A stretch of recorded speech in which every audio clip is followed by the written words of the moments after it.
우리가 계속해서 디모데전서 말씀을 보고 있는데요. 사도 바울이 디모데에게 목회의 전반의 문제들을 가르치고 교훈하기 위하여 쓴 서신입니다. 근데 신경 쓸 게 참 많은 것 같아요.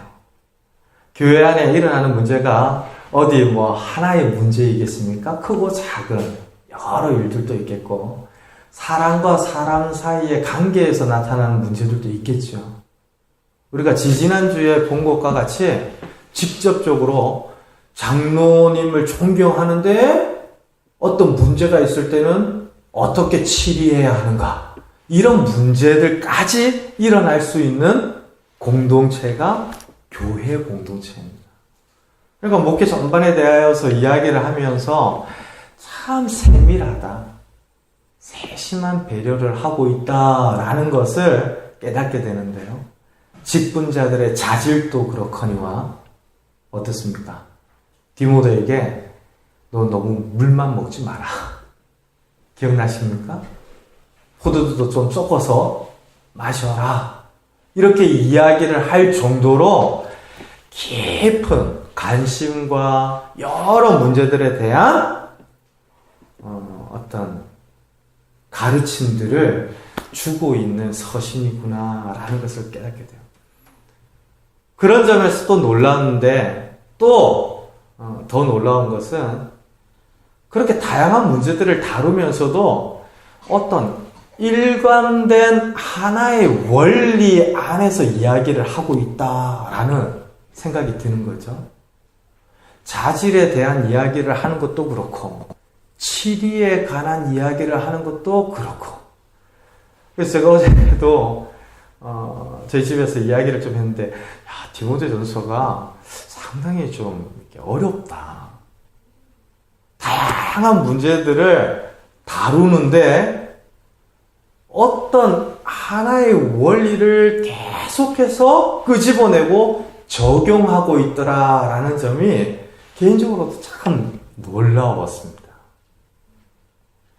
이것은 마치 우리가 말씀을 들을 때 어떤 자리, 어떤 위치에 있든지 말씀을 증거하는 저에게로 시선이 집중되는 것과 똑같은 원리이죠. 앞에 있는 분은 앞에 있는 분대로 이쪽을 봐야 하고, 뒤에 있는 분들은 뒤에 있는 분대로 이쪽을 봐야 합니다. 오른쪽에 있든지 왼쪽에 있든지 상관없이 말씀을 들을 때는 말씀을 증거하는 자에게, 또 말씀을 함께 나누는 우리 성도들이 이 예배의 전을 향하여서 집중하고 귀를 기울일 수밖에 없는데요. 하나님 앞에서의 교회, 하나님 앞에서의 성도라는 원리입니다. 장로님도 하나님 앞에서의 장로님입니다. 저기 집사님도 하나님 앞에서의 집사입니다. 목회자도 마찬가지죠. 사람들 앞에서의 목회자로 자기를 인식하면 지금 디모데전서에서 이야기하는 가르침을 그대로 따르면서 목회를 할 수가 없는 겁니다. 그 말씀을 증거하는 목회자도 그렇고 우리 성도들도 그렇고 저마다 자기의 자리 가운데 하나님 앞에서 하나님과의 관계에서 고민하고 생각하며 경건이 무엇일까를 따라야 한다, 이 이야기를 하는 건데요. 오늘 본문 말씀도 보십시오. 1절 보니까 무릇 멍에 아래에 있는 종들에 관한 이야기를 하고 있습니다. 이 종들이 노예를 말하는 겁니다. 당시 로마 시대에는 대다수가 노예였다고 그래요.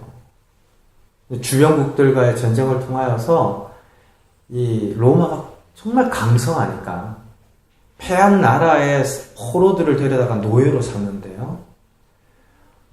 학자들에 의해서는 3분의 1이 노예였을 거다. 더한 경우에는 로마 로마에 거주하는 사람들 중에 절반 정도가 노예였을 거다라고 이야기합니다. 이와 같이 추정하는 것이 어렵지 않은 이유가 그 당시의 어떤 문명과 비교했을 때 그 귀족들, 정말 우리가 고전 문학이라든지 역사 자료라든지 영화라든지 보면서 그 귀족들의 화려한 삶을 떠받드는 그 사회의 구조들을 생각하면 적지 않은 사람들이 영원히 종속된 을로 살아갔을 것이다. 이게 노예죠, 노예. 물론 그들 중에는 전문직에 종사하는 노예들도 있었다고 그래요. 이발사라든지 오늘로 생각하면 깜짝 놀랄 주치의라든지 노예인데 전문직에 종사하는 노예들도 있었다고 그래요. 그러나 분명한 건 노예이기 때문에, 종이기 때문에 자유롭지 못하죠. 자유민은 자기의 삶의 의사들을 스스로 결정하고 행할 수 있지만 종은 그렇지가 않습니다. 이런 종의 성격 때문에 사도 바울이 나는 내 마음대로 살 수 없다. 이것을 예수 그리스도의 종이다. 라는 것으로 소개하면서 나는 예수님께 매여 있다. 이렇게 고백하는 것을 주저하지 않았는데요. 종이 가지는 성격이 있기 때문입니다. 노예는 자기 마음대로 행하는 존재가 아니라 매여 있는 사람들입니다. 억눌려 있는 사람들입니다. 원하는 것이 있어도 마음 놓고 원하는 것을 할 수 없는 사람들입니다. 교회에도 이런 종들이 많이 있었습니다. 로마 사회의 절반 가까운 사람들이 종이고 노예였으니까 초대교회 성도들 중에는 잘 나가는 사람, 귀족들도 있었지만 선한 노예 출신의 성도들도 있었죠. 그런 종들인 성도를 향해서 권면하는 겁니다. 무릇 멍에 아래 있는 종들은 자기 상전들을 범사에 마땅히 공경할 자로 알지니. 상전이 믿는 사람인지 믿지 않는 사람인지는 잘 모르겠어요. 근데 1절과 2절을 읽으면서 2절에 믿는 상전에 관한 이야기를 하고 있으니까 1절에서 이 상전은 믿지 않는 상전일 가능성이 많겠죠. 그러니까 위에 모시는 상전이 믿지 않는 상전이다. 한번 생각해 보십시오. 신앙생활 하는 거 쉽지 않을 겁니다. 가뜩이나 매여 있고 자기 원하는 대로 할 수 없는 상황에 놓여 있는 종인데 모시는 상전이 그래 너가 다른 날은 충성하고 주일만큼은 너의 참된 영혼의 주인의 하나님을 섬겨라. 뭐 이런 상전이 아니고요. 너가 지금 나를 주인으로 여기는 거냐, 저 미신 따위를 주인으로 여기는 거냐, 오히려 핍박하기도 하고 박해하기도 하는 상전일 수 있는 것이죠. 그런 상전일지라도 어떻게 여기라고요? 마땅히 공경할 자로 알라라고 이야기합니다. 왜냐하면 그 대상이 누구인가와 관계없이 믿는 성도가 종이든 자유인이든 하나님을 믿는 사람이기 때문에 그가 행하는 태도, 자세, 말과 행동이 하나님과 연결이 되어 있다. 1절이 그렇게 이야기를 해요. 이것은 좀 더 넓게 확장이 되는데요. 그냥 자기 상전을 그렇게 마땅히 공경할 자로 아는 정도에 머무르지 않고 로마서 13장에 가면 위에 있는 권세를 복종하라 라고 이야기합니다. 그 위에 있는 권세는 로마예요, 로마. 여러분 생각해 보십시오. 이때 서신서들이 쓰여지던 초대교회에 실제로 예수 믿는 사람들을 박해하고 죽이려도 하던 실체가 로마입니다. 신앙생활을 돕고 보조하고 지원하는 형태의 정부가 아니라 적극적으로 방해하고 사람들을 잡아들이는 정말 악하고 나쁜 대상이 위에 있는 권세 로마였습니다. 그런데 그런 로마를 향해서도 복종하라라고 사도 바울이 권면을 하면서 하는 얘기가 어떤 권세도 하나님께로부터 나지 않은 권세가 없다라고 이야기하죠. 종민, 성도들이 모시는 상전도 마찬가지입니다. 이것이 자칫 잘못하면 사도 바울이 노예 제도를 인정했다. 굉장히 나쁜 사람이다. 이렇게 이해할 수도 있고요. 더한 경우에는 지금 노예제도를 인정하는 것 같지만 점진적으로 변화하고 개혁하기 위해서 지금 종들에게 상전을 마땅히 공경할 자로 알라라고 권면하는 것이다. 이렇게 이야기하는 사람들이 있어요. 근데 정말 여러분들 말씀을 다시 한번 깊이 보십시오. 지금 노예 제도에 관한 이야기를 하려는 것이 아닙니다. 이 제도가 옳냐, 맞냐, 틀리냐 이것을 이야기하는 것도 아닙니다. 오늘날에도 갑과 을의 세계에 대하여서 뼈저리게 느끼고 살아가는 오늘날의 현대인들에게 을이 갑을 여전히 공경해야 한다. 이런 정말 이상한 논리를 주장하는 것도 아닙니다. 지금 사도 바울이 말하고 싶은 것은 믿는 자들 가운데 종들이 있다라는 거예요. 하나님을 믿는 자들 가운데에도 모두가 귀족이 되고 많은 사람들의 존경과 인정을 받는 형태의 존재만 있는 것이 아니고 믿는 자들 가운데에도 말할 수 없는 역경과 고난 중에 있는 사람들도 있다라는 겁니다. 교회 안에 종이 있다라는 사실 충격적이지 않아요? 오늘날에 많은 성도들이 예수님을 믿는 믿음으로 신앙생활을 통해서 부하고 명예를 얻고 성공하고 이 땅에서 나름 안정적으로 살아가기를 원합니다. 내가 예수님을 믿는 까닭에, 아니 예수님을 믿은 이후에도 종으로 산다, 누군가에서 매여서 산다, 노예로 산다, 만약 그렇다면 많은 사람들이 흔들리고 시험이 될 것 같습니다. 어떻습니까? 근데 초대교회의 상황을 우리들에게 들려주는 말씀을 보니까 종들이 있다라는 거죠.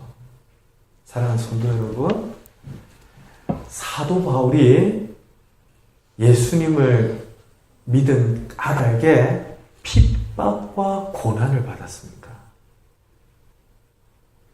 예수님을 믿고 난 이후에도 고린도 후서에서의 간증을 보면 매도 맞고 도망치고 죽을 뻔하고 얼마나 그 삶의 이야기들이 어려웠는지 모릅니다. 그리고 기억하실 겁니다. 한 번은 하나님 제발 다른 건 몰라도 제발 이것만큼은 좀 들어주십시오. 육체의 가시를 제하여 주십시오. 이런 기도를 했었죠. 근데 하나님께서 응답을 하십니다. 아니, 내 은혜가 내게 족하다. 도저히 우리 주변을 둘러싼 환경과 조건 가운데 이해가 되어지지 않는 여건과 환경이 주어지는 경우들이 믿는 자들에게도 있다라는 거예요. 그러니까 초대교회에 많은 성도들이 종이요 노예였다라는 점을 생각하면 어떻습니까? 우리 믿음 생활이 굉장히 굳이 누군가와 비교해서 얻는 상대적 보상을 통해서 확인할 필요는 없지만 그 시대에 종인데도 하나님을 믿으려고 하는 성도들이 있었다.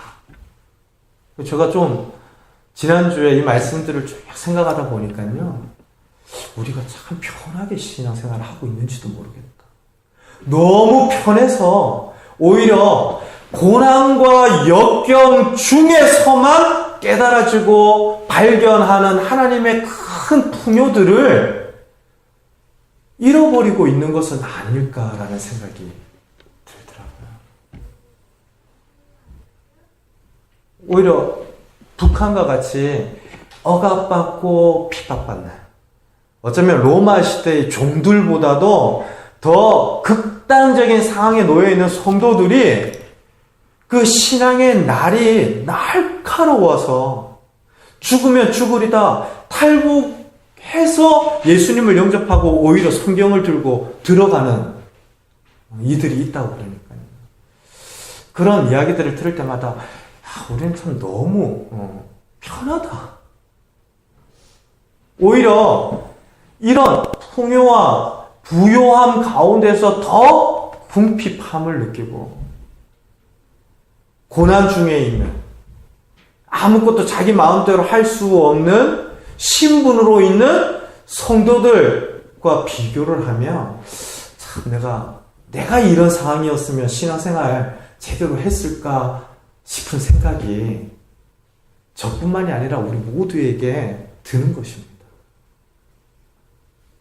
교회 안에 종들이 있었어요. 노예들이 있었어요. 그럼에도 하나님을 향하여 간절히 기도하고 예배하는 성도들이 있었는데요. 그들에게 이야기하는 것입니다. 상전이 믿지 않는 자일지라도 너희들이 행해야 할 도리와 믿음의 길은 달라지지 않는다라는 이야기를 하는 거죠. 2절 보세요.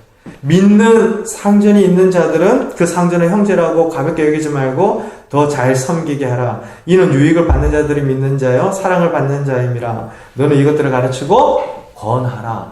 믿지 않는 상전이든지 믿는 상전이든지 종으로서 하나님을 섬기는 성도된 존재들이 가져야 할 태도는 변하지 않는다는 거죠.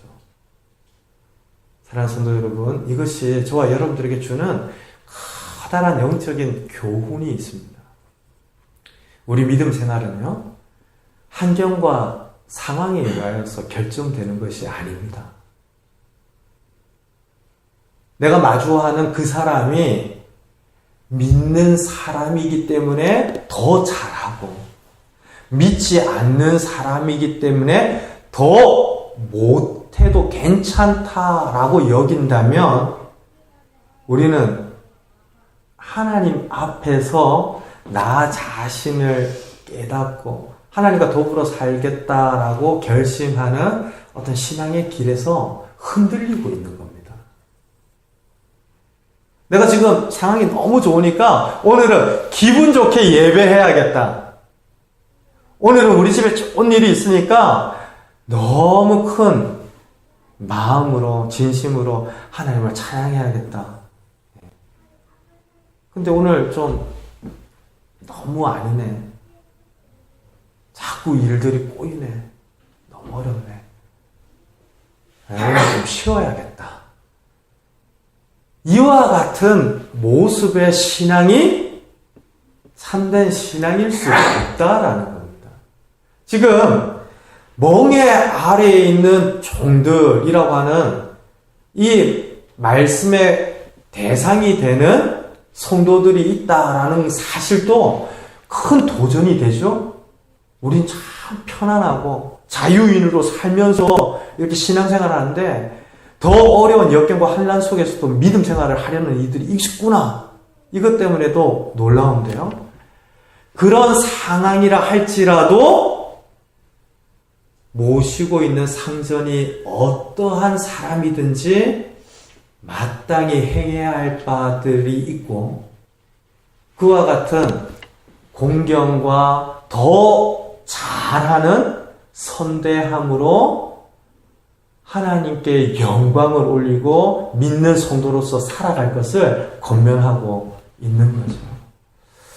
저는 놀라운 것이요. 누구 핑계, 누구 탓을 하면서 정말 해야 할 일들을 하지 않는 많은 사람들을 봤습니다. 내가 이렇게 하는 것은 누구 때문이다. 내가 이렇게 된 것은 그때 그 일 때문이다. 그러면서 정작 예배해야 할 순간에 예배하지 않고 하나님 앞에 더 굳게 서 있어야 할 믿음의 순간에 그냥 자기의 해야 할 일들을 포기를 해버리는 거예요. 저 사람이 저렇기 때문에 나도 이렇게 해도 괜찮다라고 생각하는 방식들이 참 많구나라는 사실들을 깨닫게 되는데요. 멀리에서 찾을 게 아니라 저도 그렇더라고요. 어느 날 사역을 하는 중에 이렇게 막 성경 공부를 하잖아요. 근데 말씀이 쏙쏙 들어가고 있구나라는 것이 이 되돌아오는 청년들이 있었습니다. 피드백이라고 그러잖아요. 예배를 드리는 중에 성경 공부하는 중에 메모도 할 뿐만 아니라 정말 숙제들 막 꼬박 해오면서 그리고 질문도 해오면서 근데 몇 주가 지나면서 함께 하다 보니까요 그 친구들이 더 이뻐 보이더라고요. 성경 공부하자, 예배 드리자. 너 그렇게 하면 안 된다라고 여러 번 이야기해도 잘 안 통하는 사람은 점점 미워 보이고요. 말씀이 그 즉시 반응이 되어지고 순종되어지고 그러니까 정말 그 영혼이 얼마나 아름다워 보이고 그런지. 근데 시간이 좀 지나면서 제 눈이 좀 잘못되어지고 있구나라는 것을 깨닫게 되었습니다.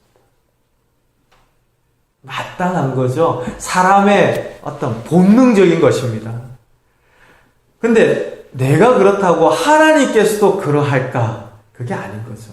지금 종들을 향하여서 권면하고 교훈하는 바들 가만히 보십시오. 같은 편이라고 형제라고 업신여기거나 해야 할 도리들을 잊어버리면서 이전보다 더 못하게 섬기지 말고 더 잘해라. 그리고 너를 핍박하고 박해하는 믿지 않는 상전일지라도 너가 하나님과 결부된 존재이기 때문에 하나님의 영광과 이름을 위해서 마땅히 공경할 자로 섬겨라. 그러니까 환경과 조건과 누구 핑계할 것이 아니라 모든 믿는 자의 도리들을 행하라라고 가르치고 있는 것이죠. 우리 관계에 있어서도 그렇고요. 우리 신앙에 있어서도 이 말씀은 너무나 깊은 곳을 건드리면서 적용되어지는 교훈입니다. 가만 돌아보면 누구 탓 참 많이 해요. 그리고 누구 핑계 참 많이 하고 그리고 내 상황 탓, 내 시대 탓, 내 환경 탓 그러면서 해야 할 도리들을 잘 안 하는 일들이 있습니다. 여러분들 어떻습니까? 제가 이전에 사역을 할 때에는 1시간 강의를 위해서 하루 종일 책을 펼쳐야만 하고 그랬었어요. 그리고 성도님들이 그 즉시 피드백을 하시는 분들도 계셨고요. 목사님 오늘 컨디션이 굉장히 좋아 보이십니다. 이런 이야기들도 들었지만 반대 이야기도 들으면서 막 식은땀이 흐르는 그런 경우들도 있었어요. 근데 그런 일들을 지나면서 더 준비하고 더 꼼꼼하게 하고. 근데 제가 여기 와서 사역을 하니까 우리 성도님들 중에 뭐 그렇게 딱히 목사님 설교 준비 좀 더 하시죠 뭐 이런 이야기 안 듣죠. 마음으로는 뭐 편해진 것들 있습니다. 그렇다고 여러분도 오해하시면 안 됩니다. 목사님 너무 편해지셔가지고 요즘 신나셨다. 근데 그때 겪지 않아도 되는 문제들을 여기서 겪을 수도 있습니다. 거기서 한 번도 제가 경험해보지 못한 일들을 여기 우리 그 사랑 교회에서 우리 성도님들과 함께 섬기면서 많이 경험해요. 근데 이 탓 저 탓 이런 상황 이런 여건 이런 환경 저런 환경을 이야기하면서 제가 목회자로서 해야 할 일들을 최선을 다해 하지 않는다. 이건 아닌 겁니다. 하나님 앞에서 믿음 생활하는 성도도 마찬가지죠. 직장에서 어떠한 일들이 있든, 그리고 우리 가정에 어떤 긴박한 일들이 있든, 하나님 앞에서 예배할 뿐만 아니라 사랑과 사랑, 그 관계에서 내가 마땅히 믿는 자로서 행해야 할 태도와 자세들을 잃어서는 안 됩니다. 너가 그렇게 했으니까 나도 똑같이 한번 해보겠다. 그게 아니라고 이야기하는 겁니다. 결국에 로마 시대를 뒤집어 엎었던 복음의 능력이 여기에서 나온 거죠. 아무리 핍박하고 박해를 했는데도 오히려 찬송하고 선대하고 하나님께 영광을 올리면서 점점 더 핍박하고 박해하는 이들까지 감화감동이 되어서 이 복음을 받아들이는 이들이 많아졌는데요. 사랑하는 성도 여러분, 저와 여러분들이 어떤 형편에 놓여 있든지 가야 할 길들이 있습니다. 믿는 자로서 감당해야 할 몫이 있는 줄로 믿습니다. 이번 주 중에 직장 나가시면서 그렇게 결단하십시다. 나를 굉장히 좋아하지 않는 거는 괜찮은데 갈구는 사람들 있잖아요. 죄송합니다. 이런 표현을 써서. 참 이렇게 마주쳐도 밉상인 사람들 있잖아요. 오히려 내가 더 축복하겠습니다. 내가 오히려 당신을 위해서 더 기도하겠습니다. 얼마나 모르면 저렇게 할까. 긍휼히 여기는 마음으로 이 말씀을 직접적으로 적용해서 실천해 보십시다. 그리고 상황과 사람의 탓을 하면서 내가 행해야 할 일들을 하지 않는 근거로 삼지 말고 어떤 형편, 어떤 환경에 놓이든지 우리가 가야 할 그 길들을 갑시다. 그래서 사도 바울을 비롯한 많은 믿음의 선진들이 기쁠 때도 예수 찬미, 슬플 때도 예수 찬미. 어떤 고난 중에서도 그 고난이 가져다 주는 영적인 유익을 보상으로 알고 환난 중에도 우리가 즐거워하느니라. 어떤 형편에 놓이든지 일체의 비결을 가진 사람들처럼 사랑하고 섬겼던 그 참된 믿음이 저와 여러분들 모두에게 허락되어지고 발견되어지고 깨달아 알아지기를 주님의 이름으로 축원드립니다. 우리 함께 기도하겠습니다.